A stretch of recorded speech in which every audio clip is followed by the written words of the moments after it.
大妈来买香蕉，商贩却觉得她有病。只见她拿香蕉在裤子上蹭2下，直接带皮一起吃，这把商贩看得目瞪口呆，问她为啥要吃香蕉皮，她也不解释，觉得香蕉皮不过瘾，直接吃起了生板栗，看样子味道也不错，2口就能吃下一个。卖了这么多年水果，商贩哪见过这个，直接送给她了一些。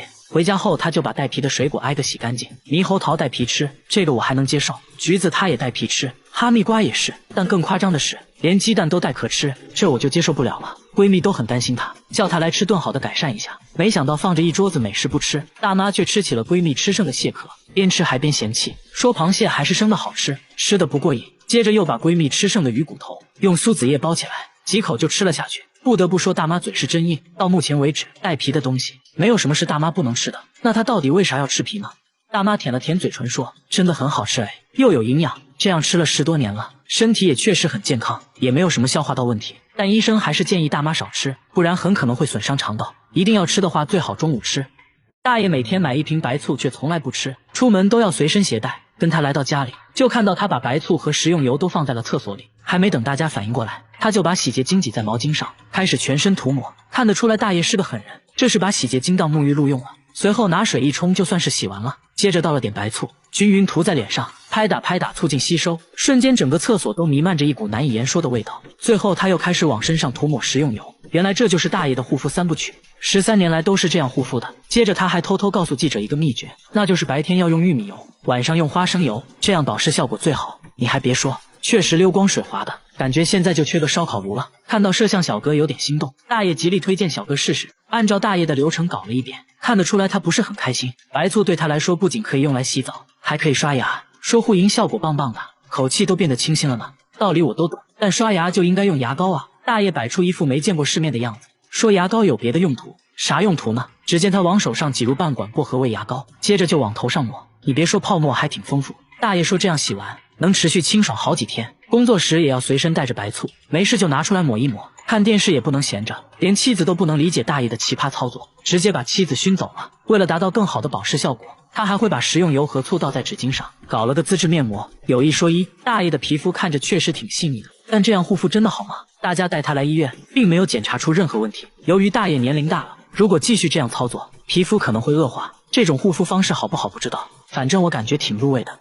他每次吃饭都往没人吃的空碗里不停夹菜，还一直说着多吃点。记者看得一脸迷惑。男人说这是奶奶的位置，他正在屋里睡觉。来到卧室一看，奶奶竟然是一具干尸，但家人却坚持认为奶奶并没有死，只是睡着了而已。说13年前奶奶就咽气了，身体却没有腐烂，甚至散发出淡淡清香。虽然看起来好像一具干尸，但血管清晰可见，一颗痣上面的毛发还在长长，指甲也还在生长。他们甚至要定期给奶奶剪指甲，所以家人都觉得奶奶没有死，只是一觉睡了13年而已。在奶奶身上到底发生了什么呢？据孙子介绍，奶奶是13年前突发急性肺炎，在9天不吃不喝的情况下，不仅疯狂吐出黑色液体，还出现了异常排便的现象。有多异常呢？孙子形象的描述说，排泄物呈现喷涌状，呼呼的往外喷，喷出了16斤棕褐色的排泄物，接着就断气了。可奇怪的是，体温在24小时内没有下降，身体也不僵硬，除了没有气息外，没有任何死亡的症状。而且孙子清晰地记得奶奶临死前对他说的话，我要睡觉了，别打扰我。于是家人直接把奶奶接回了家，慢慢就变成了类似干尸的样态。专家说，只有在极干燥或者极寒的情况下，才有可能形成干尸。然而当地天气高温潮湿，在这种环境下没有腐烂，就很不科学。专家猜测可能是做了防腐处理，却被家人一口否定了。还说奶奶有个特别的习惯，那就是吃斋，一吃就坚持了50年，这有可能是奶奶肉身不腐的原因之一。而且当地村民都说奶奶为人善良，做了一辈子好事，这可能就是一种福报吧。奶奶的事在当地广为流传，很多人慕名而来，都想要一睹真容，还认为他家的井水是回魂汤，喝了它有神奇的力量，好像闭上眼就能看见天堂。至于究竟是什么原因，专家最后也没有给出解释。大妈在门上装了4把锁，还把电饭锅放在衣橱里，这么安全的家她却不住，整天推着婴儿车睡在公共厕所。婴儿车被严严实实包了起来，里面还时不时发出怪声。关键这大妈也没孩子，问她里面是什么，大妈一句话没说，转身快速离开了。等再次遇到她，大妈正在吃猫罐头，还往婴儿车里放了一点，突然里面就伸出一只毛茸茸的小手，这才看清楚，原来里面还有一只猫。夜幕降临，大妈就来到公共厕所准备睡觉。为啥有家不回，天天露宿街头呢？沟通了好长时间，大妈终于讲话了，说就算在外面冻死也不敢回去，家里那个怪东西一直跟着她，还一直偷自己的东西，家里到底有什么让她如此恐惧呢？大家提议跟他一起回家看看，毕竟人多势众。大妈同意了。来到门口，大家就隐隐感觉家里确实不简单。大门被他装了4把锁，挨个打开一看，里面还有一扇防盗门，上面还有2把锁。刚进来，大妈就赶紧用柜子挡住了门。屋里窗帘紧闭，没有一丝光亮。她甚至把电饭煲放在了衣橱里，说是怕有人偷。但真的有小偷吗？在大妈的同意下，大家安装了摄像机，看能不能抓到她说的那个怪东西。一夜过去了，没发现小偷，却发现了大妈的反常行为：整夜不睡觉，在屋里来回走动，还时不时跪在地上做着奇怪的动作。白天大家问她为啥不睡觉，她指了指天花板，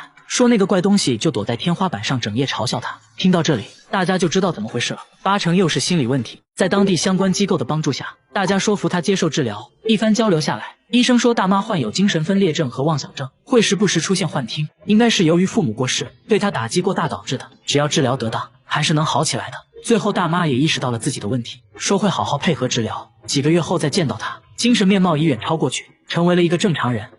她出门随身拿着一把剪刀，见人就盯着别人的头发看。她并不是理发师，只是想要别人的一根头发，把头发固定住。接着又拿出微雕刻刀，这是要干嘛呢？他说要在头发丝上刻字，这不开玩笑吗？大叔也没回应，自顾自的比比划划，随后又给头发涂了一层白色的颜料，在显微镜下文字还真就显现出来了。5毫米长的头发丝上竟然密密麻麻刻了105个字。不仅如此，他还可以在沙砾上刻字，也能在5厘米的石板上写一部千字文，这可不是一件简单的事。他需要2年才能全部完成，期间要更换20多种刻刀，比硬币小很多的铁块上也能刻800多个字。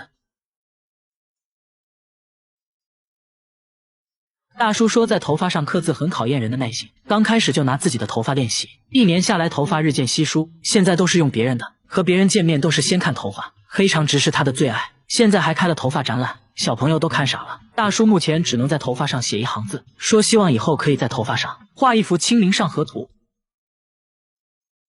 他把一坨大便锁在了保险箱里，还说这大便价值100万，里3层外3层的打开，这不就是块石头吗？但他说这是金鱼的便便，名叫龙涎香，高档香水就是用这玩意做的，比黄金还要贵10倍。拿在手上，明显比真正的石头要轻很多，闻起来还有种雨后的泥土味。难道真的是龙涎香？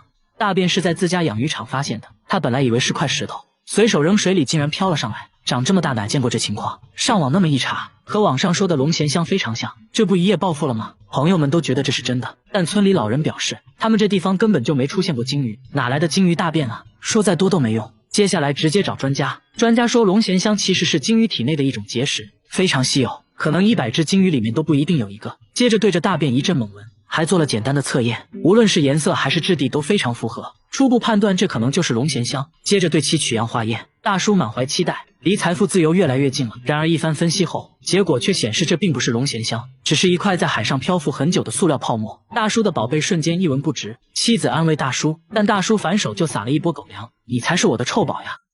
家里没人留长发，卧室却常常出现超过1米的头发，最长的能达到2米多，比他本人都高。有时出现在厕所，有时出现在卧室，拔一跟自己的头发做对比，无论是颜色还是触感，都几乎一模一样。他认为这就是人的头发，关键家人都是短发，而且最近来做客的也都是短发。一开始还误会了老公，以为是老公在外面带来的。这种现象是1周前叠衣服时发现的，衣服是刚从烘干机里拿出来的，赶紧查看烘干机，里面却干干净净，毛都没有。可慢慢的头发出现的越来越频繁，看着吓人。房子是他们租的，刚住进来也没几个月，而且像这样的房子租金却很便宜。当时房主也是很着急的往外租，他们怀疑房子里发生过什么不好的事，难不成真有那东西？摄像小哥才不信，带着毛发找到专家，专家研究半天，说从厚度和质地来看，确实跟头发非常相似。接着又放在显微镜下这么一看，结果显而易见，这并不是头发，而是一种线头，应该就是衣服上的一些缝线。接着妻子检查了所有衣服，果然在一件西装上抽出了一模一样的线头，长度也完全吻合，又是虚惊一场。